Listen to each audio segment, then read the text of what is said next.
Merci de vous informer avec Puissance Télévision. Bienvenue si vous venez de nous rejoindre dans l'actualité de ce mercredi 26 novembre. L'usine championne à Chevillon en Haute-Marne est victime de son succès et a atteint son seuil de rentabilité. Une société d'économie mixte immobilière a été créée pour permettre à cette entreprise de continuer son activité. Pour répondre aux demandes de logement pour les jeunes actifs, l'Office public de l'habitat de la Meuse et Action Logement ont lancé une colocation à Ligny-en-Barrois. En Haute-Marne, le concours Dévore ton livre fait son grand retour pour dynamiser la lecture chez les jeunes. Collégiens et lycéens participent à ce défi qui mêle découverte littéraire et esprit de compétition. À Savonnières en Perthois dans la Meuse, la musique classique a quitté les grandes scènes pour s'installer au plus près des enfants dans le cadre du festival So Classique. Un point rapide sur la météo. Dans nos départements, l'ambiance restera bien hivernale avec un ciel chargé et des précipitations fréquentes. La journée s'annonce froide et humide et vous le voyez, les températures resteront basses, comprises entre 0 et 4 degrés. Je vous le disais en titre, à Chevillon, en Haute-Marne, l'usine championne assure la pérennité de son activité. Spécialisée dans la production de champignons de Paris et de pleurotes, l'entreprise a connu une croissance rapide au point d'atteindre ses limites financières. Pour lui permettre de continuer son développement, une société d'économie mixte immobilière a été créée afin de racheter le site et de le mettre à disposition via un crédit bail. Les détails avec Janice Gallard. Une manière de pérenniser l'usine. Depuis maintenant 2 ans, l'entreprise championne, située à Chevillon et constituée d'une centaine de salariés, produit des champignons de Paris ou encore des pleurotes pour les fournir à la grande distribution. Pourtant, il y a quelques mois, la société risquait la fermeture de son site. La cause, une crise de croissance rapide qui ne permet pas la continuité du développement due à des limites financières. Pour les aider, le Grand Saint-Dizier d'Air et Vallée crée la société d'économie mixte immobilière du Grand Saint-Dizier en partenariat avec la CCI Meuse-Haute-Marne et le groupement d'intérêt public 52. Ces derniers vont acquérir le site industriel et le mettre à disposition de l'entreprise championne via un contrat de crédit bail. Cela va permettre à la société, par exemple, de remettre l'investissement en route, créer 9 chambres supplémentaires ou encore créer un pôle unique pour la pleurote. On produit entre 5 et 6 tonnes de champignons par jour et on a autant de commandes qui nous arrivent derrière, malgré les freins que l'on met. Demain, si on voulait répondre entièrement à l'intégralité des commandes qui sont faites aujourd'hui, il faudrait qu'on produise entre 8 et 9 tonnes de champignons par jour. Puis on est un peu victime de notre succès, donc ça nous a engendré des problèmes. Aujourd'hui, on grandit trop vite, beaucoup plus vite que ce qu'on avait prévu. Donc aujourd'hui, ça nous crée des difficultés financières. Aujourd'hui, la création de la SEM va nous permettre de nous donner de l'air libre et puis de pouvoir continuer notre développement pour pouvoir arriver et répondre à tous les acteurs qui nous sollicitent aujourd'hui pour le champignon français. À Ligny-en-Barrois, une colocation innovante a été lancée pour répondre aux besoins des jeunes actifs, portée par l'EPH de la Meuse et Action Logement. Cet appartement propose des chambres meublées à loyer modéré et une grande flexibilité de durée, tout en facilitant l'installation à proximité des zones d'emploi. Une initiative qui pourrait bientôt s'étendre à d'autres communes du département. C'est un publi-reportage de Léo Martin. C'est dans ce bâtiment qu'une des premières colocations pour les jeunes actifs a été lancée. Au dernier étage, 3 nouveaux habitants se sont installés pour une durée de 15 jours. À 1 an, l'Office public d'habitat de la Meuse a rénové ses logements à hauteur de 25 000 €. L'idée derrière ces colocations, c'est notamment de pallier aux problèmes de logement pour les jeunes actifs dans le département. Aider les entreprises quand elles recrutent, quand elles accueillent des jeunes en formation ou en alternance, de pouvoir très rapidement de répondre aux problèmes du logement. Donc nous avons décidé de réaliser ces 2 colocations, gérées donc par l'accueil des jeunes, de telle sorte que pour des périodes de 15 jours à 1 an à peu près, on va dire, les jeunes puissent très rapidement trouver un meublé chauffé, donc disponible tout de suite. En plus de se rapprocher des sites industriels qui recrutent comme Daimler-Buses, ces jeunes peuvent bénéficier d'avantages, une chambre meublée, un loyer à 350 € ou encore une souplesse dans l'administratif et le temps de location. Premier besoin identifié au printemps qui était de dire on a 20 alternants qui arrivent, il nous faut du logement pour la rentrée. Et là, il a fallu qu'on soit adaptable et réactif. Or, le logement, c'est un temps long. Donc la solution qui a été trouvée avec l'OPH de la Meuse, c'est cette colocation que nous visitons aujourd'hui. Parce que le logement existait, il suffisait de le transformer en colocation. Donc c'est souple, c'est adaptable. Mais évidemment, pour ceux qui arrivent dans les 5 ans, là, il va falloir réagir et réfléchir tout azimut, parce qu'il n'y a sans doute pas une seule solution logement, mais il va y avoir plusieurs solutions logement. Des études sont en cours sur d'autres secteurs du département comme à Commercy ou à Verdun. En Haute-Marne, le concours Dévore ton livre fait renaître le goût de la lecture chez les collégiens et les lycéens. Relancé après plusieurs années d'interruption, il mobilise une vingtaine d'établissements et près de 250 élèves à travers tout le département. À Chaumont, au collège de La Rochotte, 13 jeunes volontaires ont relevé le défi, lire et découvrir de nouveaux univers, mais surtout tester leurs connaissances à travers des questionnaires chronométrés. Les détails avec Célia Richard. La lecture, pour certains, est un simple plaisir. Pour d'autres, c'est un défi. Dans le département de la Haute-Marne, un concours unique permet à 250 collégiens et lycéens de mettre leur passion à l'épreuve avec Dévore ton livre.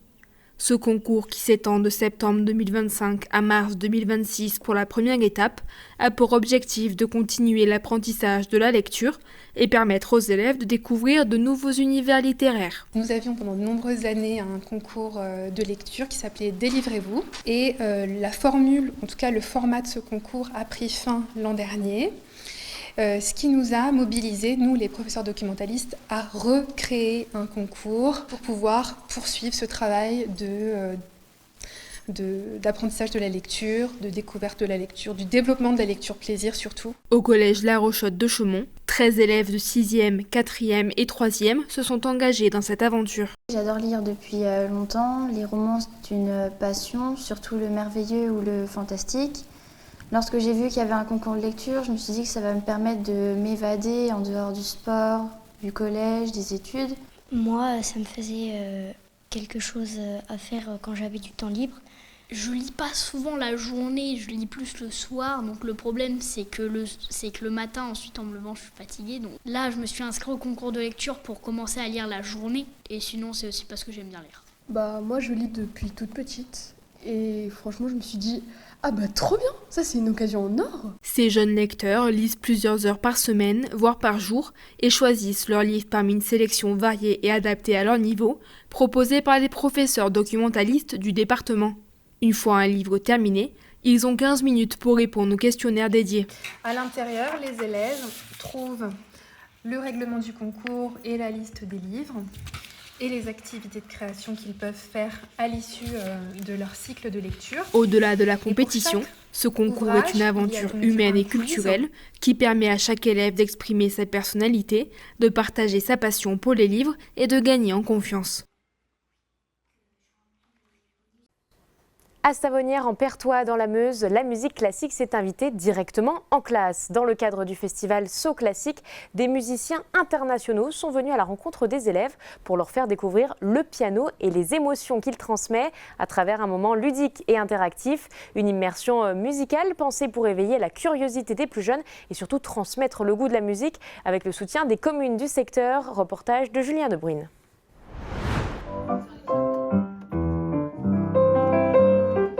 Quand les notes parlent, les enfants écoutent. Ce matin, la salle des fêtes de Savonnières en Perthois n'a rien d'une scène de concert, et pourtant, la magie opère déjà. Une classe, un piano et un musicien international invité du festival So Classique. C'est ici que les élèves découvrent la musique autrement. Depuis plusieurs années, le festival développe un projet scolaire simple, amener la musique classique dans les écoles du secteur, directement au contact des enfants, pour leur faire vivre une expérience musicale. L'idée, c'était de travailler avec les enfants, de leur faire découvrir les instruments. La musique est universelle, c'est un langage universel, et c'est important ça fait partie de la culture. Dans tous les pays, il y a toujours eu de la musique. Si on arrive sur les 80 ou 90 gamins à donner envie à 2 ou 3 gamins à jouer de la musique, c'est déjà pas mal. Pendant près d'une heure, les élèves observent, écoutent, mais surtout participent. Le pianiste joue quelques mesures, accélère, ralentit, change l'intensité. C'est aux enfants de deviner l'émotion, joie, colère, surprise, tristesse, un jeu interactif qui transforme la musique en langage et les élèves en spectateurs actifs. C'est la prochaine génération qui arrive, il est donc essentiel que nous inspirons et encourageons les jeunes enfants à participer, à découvrir et à avoir le courage et l'enthousiasme de s'impliquer dans la musique. Je me souviens avoir parlé avec un musicien célèbre au sujet du fait de rencontrer le directeur d'un conservatoire et il a dit non. Il voulait plutôt rencontrer l'enseignant qui enseigne aux plus jeunes enfants. Il voulait voir qui faisait ce travail parce que c'est le travail le plus important. Pour les artistes venus de l'étranger ou de grandes scènes européennes, ces rencontres sont aussi un moment privilégié. Loin des grandes salles, ils retrouvent l'essentiel, transmettre, expliquer, partager ce qui se passe derrière chaque note. Oh, c'était merveilleux à voir, tous les enfants étaient très enthousiastes, ils jouaient du piano et nous interagissions avec eux. Certains jouaient pour la première fois, ils se portaient volontaires, ils avaient vraiment envie d'essayer des instruments et j'espère que nous avons été une source d'inspiration pour qu'ils continuent la musique, pas forcément du piano mais peut-être un autre instrument. Un projet scolaire aussi porté par la commune voisine de Brion-en-Barrois qui accueille une partie du festival. Ensemble, les deux communes veulent toucher davantage d'élèves et élargir la découverte musicale à tout le secteur. Sport maintenant, la handballeuse Lilou Pinta s'apprête à tourner une page importante dans sa carrière. En fin de saison, elle quittera la JDA Dijon pour rejoindre Metz Handball, référence du handball féminin. Un nouveau défi pour la jeune qui joue maintenant au niveau national. Et c'est une jeune Aumarnaise qui a franchi une étape majeure en intégrant un club habitué aux compétitions nationales et européennes. Un reportage de Julien Debruyne.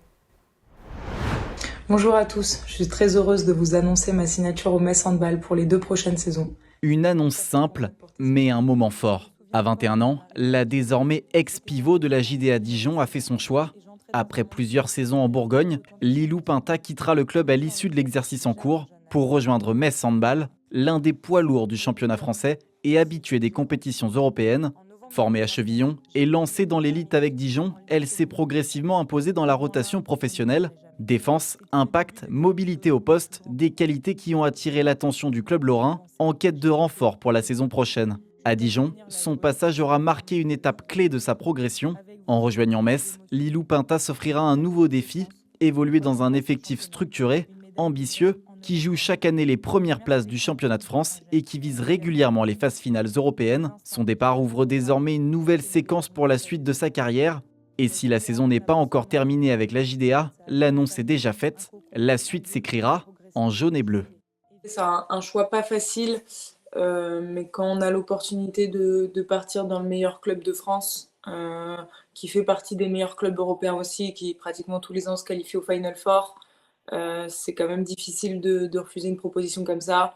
C'est s'entraîner tous les jours avec les meilleures joueuses. Je pense que c'est vers là qu'il faut que j'aille tous les jours à l'entraînement, tous les week-ends en match pour aussi moi franchir un cap. C'est jamais facile de quitter Dijon, surtout que voilà, j'étais la petite du club qui en plus après a passé entre guillemets toutes les étapes pour arriver jusqu'au plus haut avec la JDA, donc c'est jamais facile. Après voilà, c'est pour je pense mon bien à moi. Je pars pour Metz, je pars pas pour un concurrent. C'est vraiment un club qui m'a marqué, qui m'a tout appris dans le début de ma carrière, donc je ferai des retours au Palais des Sports.